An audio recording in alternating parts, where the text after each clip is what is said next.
CBI Bhajpa का, मोदी जी का, अमित शाह जी का तोता है। ये हमारा विपक्ष का मुद्दा नहीं है, ये देश के नौजवानों का मुद्दा है।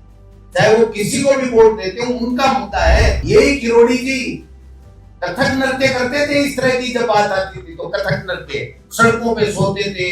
और कल परसों देखा, सर के हाथ लगा लिया और जैसे 1 महीने की मियादी से बाहर निकले हों और पापड़ और दाल का पानी पिया हो, वैसे एकदम धीरे सो के कहते ठीक है, धीरे सो गया, दोबारा हो जाएगा। अब आरोप लगाना बंद करो। अब सत्ता में आप हो, हम नहीं हैं। जो करना है वो करो, लेकिन नीट के पेपर में जो बेईमानी हुई है, जो घोटाला हुआ है, जो पेपर लीक माफिया ने जो पेपर लीक करके बच्चों के भविष्य को बर्बाद किया है, उसकी जवाबदारी आपको लेनी पड़ेगी। कांग्रेस भाई जी जान लड़ा देंगे छोरा के टाबरा के भविष्य ने बराबर कि 3 तारीख को नीट परीक्षा 2026 हुई थी और 22 लाख से अधिक देश के विद्यार्थी, स्टूडेंट इसमें परीक्षा अपनी मेहनत करके अपने परिवार की गाड़ी कमाई से काफी समय से खर्चा लगा करके अपने भविष्य को संभालने के लिए बैठे थे। और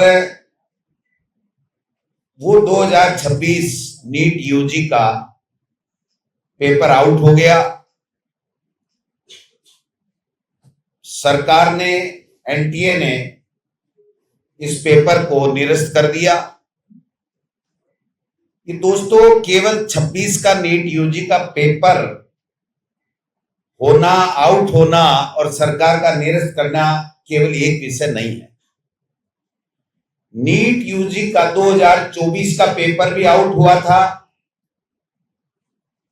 दोबारा भी कुछ जगह पे एनटीए ने और सरकार ने परीक्षाएं करवाई थी और ये कहा था नहीं नहीं हमने आइडेंटिफाई कर लिया और जहां गड़बड़ियां हुई है वहां पर हम दोबारा करा रहे।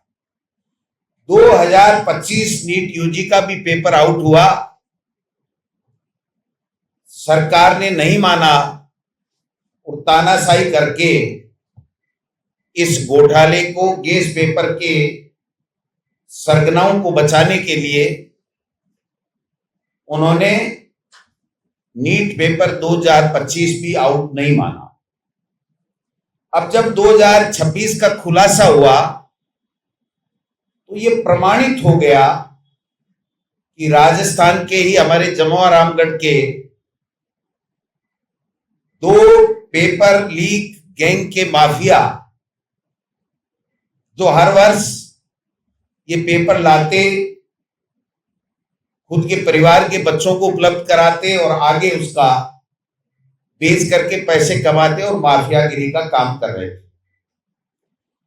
ये जो 5 बच्चे हैं जो बिवाल परिवार के हैं,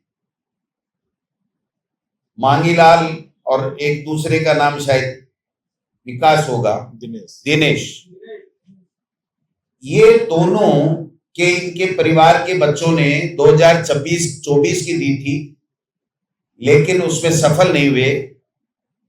बहुत कम मार्क्स हैं, इंटेलिजेंट नहीं थे, लेकिन 2025 में इनको पेपर हाथ लग गया और 5 के 5 बच्चों को इन्होंने पेपर पढ़ा करके और डॉक्टरी में सरकारी कॉलेजों में दाखिला करा दिया। ये अब 2026 में खुलासा हुआ है, क्योंकि ये 26 का पेपर भी लाए थे और उसके साथ जब पकड़े गए तो पता चला कि 25 में भी पेपर आउट हुआ और इस पेपर माफिया गैंग के पास में ये पेपर आया। सवाल ये उठता है कि इतनी बड़ी भर्ती एक एनटीए नाम की प्राइवेट संस्था को देकर के, एनजीओ को देकर के भारत सरकार ने युवाओं के साथ में धोखा करने का काम किया। और हद तो तब हो गई जब देश के प्रधानमंत्री ने चुनाव लूटने के लिए, लोकतंत्र में मतदाताओं को प्रभावित करने के लिए, अभी तक जो बात आई है कि सीकर के लोगों ने एनटीए को और पुलिस को सूचना दी, और जो लड़के मांगीलाल और जो दिनेश, ये वहां गए लेकिन बीच में वापस आ गए और उन्होंने जयपुर के अंदर यहां रह करके उनको पढ़ाया। अब सीबीआई जांच कर रही है, तो इनको तहकीकात करनी चाहिए कि किस कोचिंग के पास में ये पेपर आया, ये इस पेपर के नाम से या कैसे भी उन्होंने मैनेज किया, अपने बच्चों को पढ़ाया। अगर उन्होंने इस पेपर को पढ़ाया है तो निश्चित रूप से उनके खिलाफ भी कार्रवाई होनी चाहिए। लेकिन आज की तारीख में शिकायत वहां से होना पाया गया है, उसके बाद में किस किस की संलिप्तता है ये जांच का विषय है। और मैं तो कहता हूं सीबीआई सही जांच नहीं करेगी। सीबीआई भाजपा का, मोदी जी का, अमित शाह जी का तोता है। जब तक ज्वाइंट पार्लियामेंट्री कमेटी से, जेपीसी से आप नहीं कराओगे जांच, तब तक दूध का दूध पानी का पानी नहीं होगा, या सुप्रीम कोर्ट के जज से आपको कराना चाहिए, ये मैं कहना चाहता हूं। क्योंकि एनटीए तो नो ट्रस्ट एजेंसी बन गया है, नो ट्रस्ट एजेंसी, इस पे कोई ट्रस्ट नहीं रहा। ये दोबारा इसी से करवा रहे हैं और यही गारमेंट करेंगे। और अब की बार मुझे लगता है ये कहेंगे, अरे यार ऐसे नहीं करना चाहिए था, थोड़ा जाप्ते से करना चाहिए था, ये क्या कर दिया आपने, ये तो भूल गई अपनी। क्योंकि 24 और 25 में इन्होंने गलत तरक दे करके और सुप्रीम कोर्ट से बच करके आ गए, इसलिए इनका मन चल गया। इनकी माफियागिरी में इनकी सहभागिता, संलिप्तता जो है वो चलती रही और ये चांदी कूटते रहे। लेकिन अब समय आ गया है, अब देश का नौजवान ये समझ गया है कि मोदी जी और भाजपा और एनडीए की कथनी और करनी में फर्क है। बच्चों का भविष्य बर्बाद करना इनकी प्राथमिकता है और जवाबदेही नाम की कोई चीज नहीं है। अभी मंत्री जी कह रहे थे जीरो टॉलरेंस, अरे आप तो ये तो कहते थे कि मेरी जिम्मेदारी है, मैं इस्तीफा देता हूं। क्या है आपके इतना क्या प्रेम है इस पद से? जब यूपीए सरकार थी ना, तो कोई भी आरोप लगता था, छोटा से छोटा भी आरोप लगता था, ट्रेन का हादसा हो गया और कोई बात हो गई, तो 4-4, 5-5 मंत्रियों के इस्तीफे मैं बता सकता हूं। और इनके यहाँ कोई जवाबदेही नहीं है, कोई जवाबदार नहीं है। और डिजिटल इंडिया की बात कर रहे हैं 14 साल से, आप कंप्यूटराइज इसको ऑनलाइन पेपर नहीं करा सकते हैं, बट कराना नहीं चाहते क्योंकि उसमें घोटाला कम संभावना है और इसमें खेला पूरा का पूरा हो जाता है। जी, इधर से आप आरोप लगा रहे हैं बीजेपी के ऊपर, और बीजेपी आरोप लगा रही है कि 18 पेपर आपके काम में लीक हुए। ये आरोप प्रत्यारोप भी चल रहे हैं, पर स्थिति जो जमीन पे है वो ये है कि एक बच्ची जिसकी माँ सिलाई करती है, वो चांदपोल से रिद्धि सिद्धि चौराहे 30 रुपए बचाने के लिए पैदल जाती थी। आज आप विपक्ष में हो, आप मजबूत विपक्ष के नाते अब आपकी क्या जिम्मेदारी है? अब आप इस मुद्दे को देखिए, मुद्दे को नहीं, इस मुद्दे को तो छोड़ना नहीं है। जब तक इनके नीचे नाक में नकेल नहीं डालते और पूरे तरीके से इनको मजबूर ना कर दे सही काम के लिए, या इनको हटा नहीं दे, तब तक ये मुद्दा शांत होने वाला नहीं है। ये हमारा विपक्ष का मुद्दा नहीं है, ये देश के नौजवानों का मुद्दा है। चाहे वो किसी को भी वोट देते हो, उनका मुद्दा है। ये केवल कांग्रेस का मुद्दा नहीं है। इनके सांप सूंघ गया, मोदी जी से और अमित शाह जी से डर के मारे चू नहीं बोल रहे हैं। यही किरोड़ी जी कथक नृत्य करते थे, इस तरह की जब बात आती थी तो कथक नृत्य, सड़कों पे सोते थे। और कल परसों देखा, सर के हाथ लगा लिया और जैसे 1 महीने की मियादी से बाहर निकले हों और पापड़ और दाल का पानी पिया हो, वैसे एकदम नीरस होकर के कहते ठीक है, नीरस हो गया, दोबारा हो जाएगा। अरे किरोड़ी जी, इतना तो मत है। आप तो वो लोग हो जो किसी से नहीं करते हो। आप कहते हो कि मैं तो छात्रों के भविष्य के लिए कुछ भी कर सकता हूं। तो जब कुछ भी कर सकते हो, एक हुंकार ये तो भरो कि मोदी जी, आपके समय में 22 लाख बच्चों का प्रतिवर्ष पेपर लीक के माध्यम से भविष्य बर्बाद हो रहा है। जो बेईमान लोग हैं वो डॉक्टर बन रहे हैं। आप लोग इसमें जांच कराओ, नहीं तो मैं मेरे पद से ये इस्तीफा देता हूं। मैं इस सरकार में नहीं रह पाऊंगा, इस पार्टी के अंदर मैं काम नहीं कर पाऊंगा जो पेपर लीक नहीं हो सकता। मुझे पता है अभी आएगी, शाम को आ जाएगी।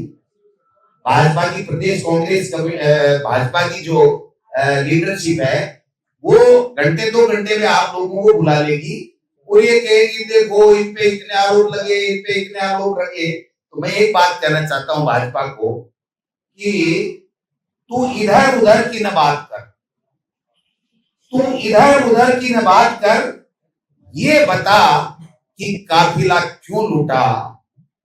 मुझे रह जनों से गिला नहीं, तेरी रहबरी का सवाल है, तेरी रहबरी का सवाल है।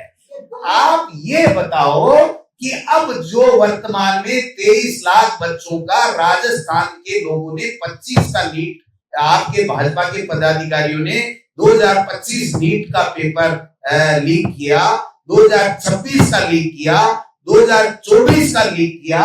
अपने पूरे के पूरे भाजपा के पदाधिकारियों ने अपने पूरे परिवार को डॉक्टर बना लिया, उसकी बात करोगे या 2016 में जो भर्तियां हुई थी उसकी बात करोगे? अब आरोप लगाना बंद करो, अब सत्ता में आप हो, हम नहीं हैं। जो करना है वो करो, लेकिन नीट के पेपर में जो बेईमानी हुई है, जो घोटाला हुआ है, जो पेपर लीक माफिया ने जो पेपर लीक करके बच्चों के भविष्य को बर्बाद किया है, उसकी जवाबदारी आपको लेनी पड़ेगी। आप ले तो ठीक है, नहीं जनता तैयार है आपका जूतों की मालाओं से स्वागत करने के लिए आने वाले चुनाव के अंदर। कांग्रेस का क्या स्टैंड रहेगा सर? आपके पास कोई नहीं कांग्रेस भाई जी जान लड़ा देंगे छोरा के टाबरा के भविष्य में बढ़ावा के लिए। कांग्रेस कोई है फिर रोजिना देखोगा हिंदुस्तान में राजस्थान स्टेट जो पहला है जिसने सभी जिला मुख्यालयों के ऊपर इसके ऊपर धरना प्रदर्शन और इनके इस्तीफे की मांग की है। अब आज की तीसरी है, कल फिर आगे से जो भी कार्यक्रम होगा, जब तक ये जवाबदारी लेकर के इस व्यवस्था को दुरुस्त नहीं कर देंगे, इनके सरगनाओं को पकड़ेंगे नहीं, तब तक ये आंदोलन कांग्रेस पार्टी सड़क और सदन में सब जगह करेगी। गोविंद जी, सवाल ये है कि एक विद्यार्थी ने इसलिए कह रहा था जैसे दुल्हन लुटेरा कोई भी लूट लेता था दुल्हन की डोली को, और उसी तरह से एक विद्यार्थी कह रहा है कि आपके पेपर लीक करने वाला वहां क्या बीजेपी से है या कांग्रेस से है। जैसे पता ही नहीं चला था कि दुल्हन की रोटी लूट कौन रहा है, कांग्रेस करा रहा है या बीजेपी करा रहा है। 12 साल से केंद्र में मोदी सरकार है। जगजाहिर जी सुन लो मेरी बात, उधर मत देखो। आपके क्या है, बोल तो देते हो, सामने देखे फिर दीवार की तरफ देखने लग सकते। मैं कह रहा हूं 12 साल से मोदी सरकार है। अगर यूपीए सरकार के समय कोई पेपर लीक हुआ, उसको किसको पकड़ा मगरमच्छ को, वो बता दे। यहां पर 2.5 साल से बीजेपी की सरकार है। इनको करना था जो कुछ करना था, आज भी करना तो इनको करना है, लेकिन अब तो जवाबदारी उनकी बनती है भैया। हम तो कहते हैं कि इसको बीजेपी और कांग्रेस में मत तोड़ो। जो बेईमान लोग हैं, चाहे वो किसी भी दल के हैं, किसी भी विचारधारा के हैं, जो बच्चों का भविष्य बर्बाद कर रहे हैं, उनके खिलाफ दलगत राजनीति से ऊपर उठ करके उनके खिलाफ मुहिम चलाओ और इस पेपर लीक माफिया को जड़ से खत्म करो। ये हमारा आह्वान रहेगा। इसके लिए अगर सरकार हमारे से कोई भी समर्थन किसी भी स्तर पे बातचीत करके मांगेगी तो कांग्रेस पार्टी हमेशा उनका सहयोग करने के लिए तैयार रहेगी। राजस्थान में कानून भी आया था पेपर माफिया के खिलाफ, उसकी क्या स्थिति है? उसको कितनी जगह इम्प्लीमेंट किया गया? ये हमारे समय के हर लोकप्रिय फ्लैगशिप योजना को जो जनता के लिए लाभदायक थी और जो कानून बच्चों के भविष्य को बचाने वाला था, उन सब को ठंडे बस्ते में तिजोरी में रख दिया। एक भाषण की किताब इन्होंने ले रखी है, एक उड़न खटोला ले रखा है और मैं समझता हूं कि उसमें भ्रमण करो, भ्रमित करो और भाषण कह लो। इसके अलावा इस बीजेपी में 2.5 साल से तो हमने कुछ भी नहीं देखा। और अभी जो ईवी का नाटक कर रहे हैं ना, जूली साहब कह रहे थे, आज तक 5 साल में जिस मुख्यमंत्री ने, कोई भी मुख्यमंत्री रहा हो, वसुंधरा जी रहे हो, चाहे अशोक गहलोत जी रहे हो, मैं बहुत पीछे तो नहीं जाऊंगा, तब तो हेलीकॉप्टर बहुत कम हुआ करते थे, इनके समय में उन्होंने जितना 5 साल में तेल जलाया या हवा के अंदर उड़े, उससे ज्यादा तो हमारे मुख्यमंत्री जी देवदर्शन यात्रा में उड़ चुके।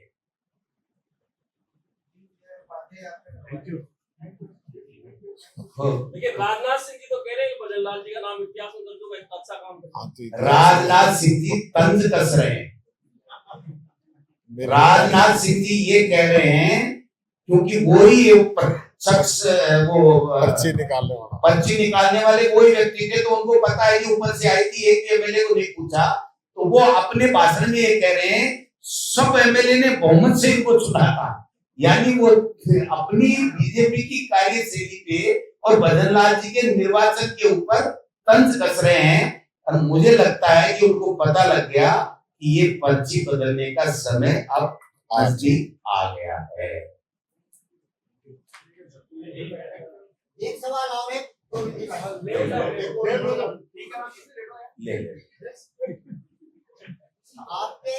आपके पदाधिकारी बीजेपी में ये हलचल चल रही है कि जो इस बार आपने पदाधिकारी बनाए, जिला अध्यक्ष बनाए, उनमें जाट समाज के अधिक पदाधिकारी बना दिए। और देश का भी तो सवाल ये उठ रहा है संगठन में, ये कांग्रेस पार्टी सभी जातियों का है सब। अब सुनिए मेरी बात, जो जिला अध्यक्ष बने गए हैं वो एआईसीसी के द्वारा संगठन सर्जन के माध्यम से बने गए, और मेरी नियुक्ति भी एआईसीसी ने की है। मैंने अपने आप 100 वोटों कुर्सी का चार्ज नहीं दिया। तो तीसरी बात, हमारे उदयपुर के चिंतन शिविर में ये निर्णय हुआ था कि कोई भी पदाधिकारी जो बनेगा वो 50% 50 साल से कम उम्र के, 50% 50 साल से ऊपर के, और एससी एसटी ओबीसी और महिला ये 50% अनिवार्य होगा। एक जिले में भी, एक ब्लॉक में भी, एक मंडल में भी और प्रदेश कार्यकारिणी में भी कहीं भी इस बात का उल्लंघन नहीं किया गया है। जो हमारा है वही किया गया है। इसलिए कृपया कृपया हमारी हर कार्यकारिणी पे आप नजर डालें। हमारा जो चिंतन शिविर है उस चिंतन शिविर में लिए गए और रायपुर अधिवेशन में लिए गए निर्णय के मुताबिक ही संगठन सर्जन हो रहा है, संगठन का निर्माण हो रहा है। फोटो का विषय भी निकला है, फोटो खिंचा लेते हैं नेताओं के साथ में लोग, जो फोटो के अंदर ये भी निकल के आया है कि दिनेश का और मांगीराज के बेटे ने वो फोटो दिखा से कि मेरे पिता की मंत्री से मेरे चाचा नहीं पैसे ही, तो आपने एक बड़ा ये बहुत अच्छा धन्यवाद, आपने सही विषय पे ला दिया मेरे को। मंत्री जी के, शिक्षा मंत्री जी के 60 फोटो खिंचा करके लोगों में एक विश्वास पुख्ता जमा करके और पेपर लीक करके पैसे लिए गए, और मंत्री जी से उनके अंतरंग संबंध हैं। मैं इस बात को भी पुख्ता खगाल रहा हूं जल्दी कि मंत्री जी उनके गांव भी, घर भी गए हैं, वो उनके घर आते जाते रहते हैं, स्वजातीय भी हैं। तो और जम्मू रामगढ़ के विधायक के तो वो पहले 5 जो मूल प्रमुख लोग हैं उनमें है। तो बीजेपी ये नहीं कह सकती हमारा इनसे कोई संबंध नहीं है। अब मदन दिलावर जी तो मदन दिलावर जी है, वो कुछ भी कह दे उसके क्या फर्क पड़ेगा, कुछ भी कह सकता है।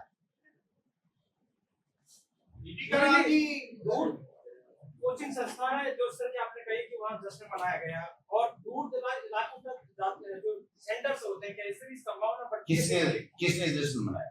कोचिंग संस्थान नहीं, किसी ने मनाया? अरे नहीं, देखिए किसी भी चीज पे, किसी पे भी बिना प्रमाणित आरोप नहीं लगाना चाहिए। हम भी नहीं लगा रहे। मैंने ये तो नहीं कहा वो उनके घर गए मंत्री जी, क्यों, मैं जानकारी ले रहा हूं। मैंने यही बोला कि सवाल ये है कि ये जश्न का जो वीडियो ये पहले का है, नीट का नहीं, पहले की नीट में सिलेक्शन हुआ, अब सीबीआई जांच कर रही है, तो किस किस पे कहां बेईमानी हुई है वो तो उनका काम है ना, केंद्र का।